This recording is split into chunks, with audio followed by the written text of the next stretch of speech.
Chi questa mattina è arrivato nel distretto sanitario di Mogliano per un prelievo ha dovuto armarsi di tanta pazienza, con attese per il proprio turno anche di un'ora e mezza. Questo potrebbe essere stato in parte dovuto alle nuove modalità di accesso che, come anticipatamente segnalato sul sito dell'USL 2, prevedono dal 19 giugno dalle 7 alle 7:20 i prelievi prenotati e successivamente quelli ad accesso diretto.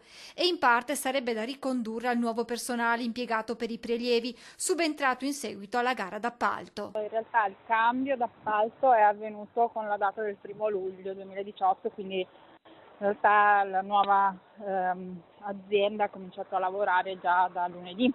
Io premetto che non sono stata al tavolo di quella trattativa, perché in realtà i lavoratori hanno chiaramente giustamente dato mandato ad altre organizzazioni sindacali, ma so che insomma è avvenuto un accordo di passaggio con delle garanzie per i lavoratori. Anche al sindacato sono arrivate segnalazioni dei disagi registrati in mattinata al distretto di Mogliano, dicendomi che stamattina le code e i tempi di attesa hanno raggiunto tempi abbastanza importanti.